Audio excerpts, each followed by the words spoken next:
Olá, turma, tudo bem com vocês? Eu sou a professora Cíntia, professora de História. Hoje nós vamos para a aula número 28 do sexto ano. E o assunto que iremos tratar é Sociedades Antigas do Oriente, os persas. Para conhecer um pouco melhor desse assunto, nós temos alguns objetivos que eu irei tratá-los e vocês irão conseguir atingi-los. São os seguintes: identificar a origem dos persas e medos, reconhecer a ação de Ciro II na unificação dos persas e dos medos, descrever as principais ações de Dário I no poder e detalhar as características sociais, econômicas e religiosas dos persas. Antes de mais nada, materiais em mãos. Livro didático, principalmente, porque ele irá tratar sobre esse assunto. Se você tiver outros livros que também tratem a respeito dos persas, já deixa ali do ladinho. Caderno para fazer as anotações das principais informações e também dúvidas que venham a aparecer. Lápis, caneta e borracha para isso. Com esses materiais em mãos, agora sim poderemos começar a aula de hoje. Por volta de 2000 a.C., grupos humanos de origem indo-europeia se instalaram numa região de terras férteis entre a Mesopotâmia, a Índia e o Golfo Pérsico. Com o tempo, esses grupos formaram dois povos. Quais são eles? Os medos e os persas, assunto que iremos tratar no decorrer dessa aula. Primeiramente, sobre as características. Os medos, eles localizavam-se nos Montes Agros, no norte do Planalto do Irã. Quais eram as atividades econômicas que eles desenvolviam? Principalmente a agricultura e também o pastoreio. Dominavam a metalurgia do cobre, do bronze e também do ouro. Até o domínio da metalurgia é importante, principalmente para o desenvolvimento de armas. Já os persas localizavam em territórios menos férteis ao sul. E as atividades econômicas eram atividades comerciais, claro, porque eles não tinham territórios férteis propícios para a agricultura, a criação de animais. No início do século 7 a.C., os medos estabeleceram um reino e dominavam vários povos, inclusive esses persas. Por volta de 550 a.C., o rei persa Ciro II conseguiu derrotar os medos e unificou os dois reinos. Ele tinha um exército com cerca de 300 mil homens. Conquistou os reinos da Lídia e da Babilônia, além das cidades gregas da Ásia Menor.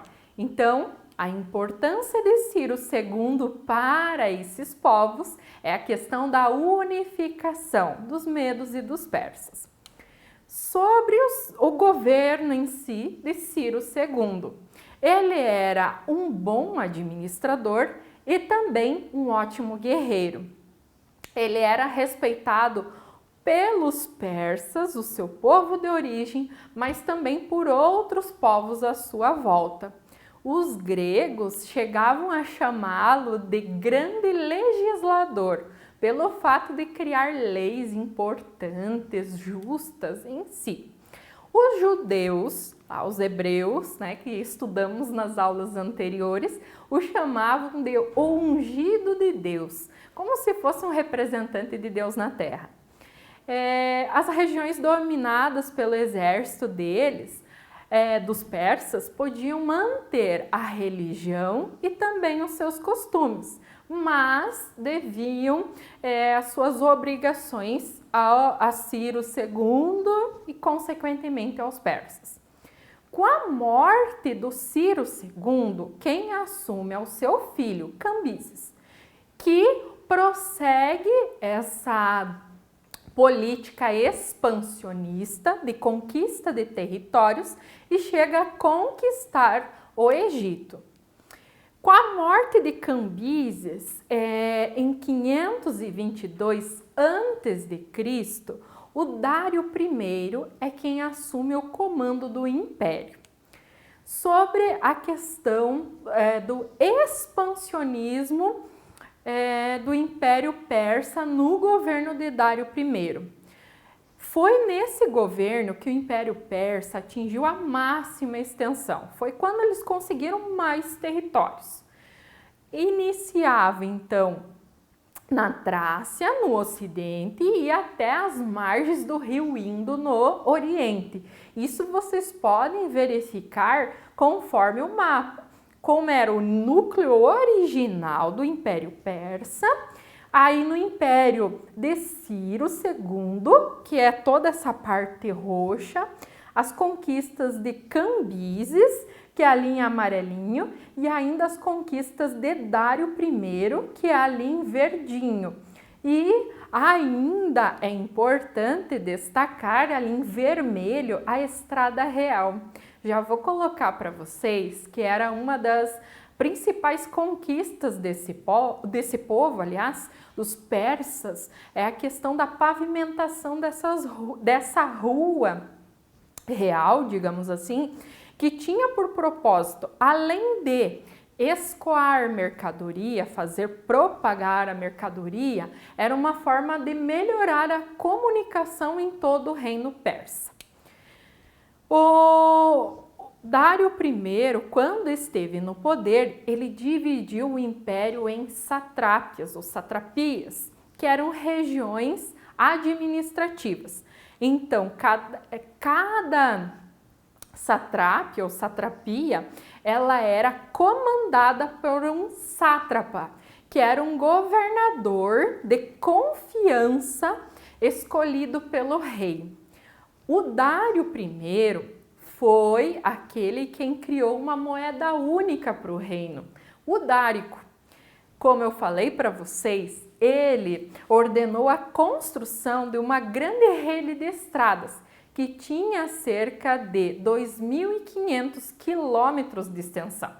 Ligava as cidades de Sardes e Susa, sem contar que nesse governo teve a questão da criação do sistema de correios para comunicação, né, mandar mensagem, questão da polícia secreta dos persas, carros de combate. Lembrem-se, os persas eram povos assim guerreiros, um povo também expansionista. E a sociedade persa, ela era dividida basicamente em 3 grupos. Nós tínhamos os sacerdotes ou os magos, que além de serem respeitados por sua riqueza, eram respeitados pela sabedoria, a riqueza de conhecimento que eles tinham. Abaixo deles estavam os nobres, que controlavam a terra e a administração do palácio, de certa forma os sátrapas, os camponeses, que sobreviviam principalmente da agricultura e também do pastoreio, que eram atividades realizadas nas terras dos nobres e também do rei. Sobre a atividade econômica persa, lembra que no início eu falei medos e persas tinham atividades específicas cada um? Agora, com a unificação, o comércio passa a ser a principal atividade econômica, que alcançava regiões assim bastante distantes, como Egito, a Fenícia, Chipre, Índia e a costa do Mar Negro. Qual é assim a mercadoria que eles irão vender mais e que vai ser muito valorizada? Tecidos, armas, objetos esmaltados e também joias. A questão dos tapetes persas, que até hoje é bastante valorizado. Sobre a religião dos persas, nós temos o zoroastrismo, que foi fundado no século 6 a.C. por Zaratustra, também conhecido como Zoroastro. Para eles, havia a existência de duas forças opostas que lutavam entre si. Ahura Mazda, o criador benéfico, então o lado bom, e Ahriman, o destruidor, o lado mau. Segundo o zoroastrismo, os dois deuses estavam eternamente em conflito. Cabia aos homens praticar boas ações para que Ahura Mazda prevalecesse. O zoroastrismo é considerado uma das primeiras religiões da história a exigir dos fiéis uma conduta moral. Entendam que para nós cristãos, depois, com a questão do Império Romano, ela vai exigir essa questão da conduta moral, viver bem, compartilhar, mas aqui não tinha até então, era agradar aos deuses. E aqui, o zoroastrismo já pede uma conduta moral de como viver bem. Coloquei para vocês o principal símbolo do zoroastrismo, que é o Faravahar, o Ferohar, que representa a alma antes do nascimento e após a morte. Sobre os destaques, então, dos persas, nós temos que eles eram organizados num grande império. Lembrem-se, eles conquistaram vários territórios distantes. Nós tínhamos as satrápias, que eram organizações administrativas em que o rei escolhia pessoas de sua confiança para comandar áreas distantes, até com o propósito de cuidar de todas as terras, manter a segurança. É um império multicultural porque vai ter o contato com outras culturas para formar-se a sua cultura. Temos o zoroastrismo, zoroastrismo como religião oficial. Temos estradas pavimentadas que irão funcionar tanto para propagar a mercadoria, melhorar também a comunicação. Eles têm uma moeda única, o dárico.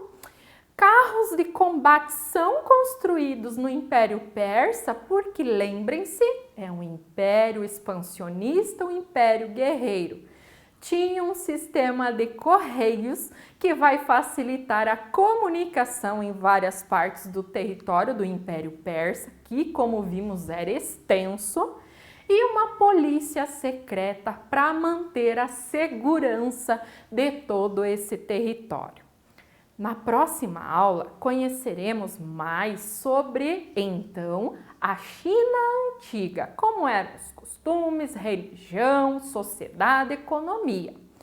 Nesse momento, nós vamos para a atividade desta aula, que tem por objetivo revisar todo esse assunto e também fixar algumas informações importantes que poderão ser retomadas posteriormente. Espero que todos tenham compreendido esse assunto. Se necessário for, retome esses slides, volte para essas aulas, busque mais informações no seu livro didático, outros sites, outros vídeos disponíveis na internet. Seria isso. Bons estudos a todos. Até a próxima aula. Um abraço e tchau!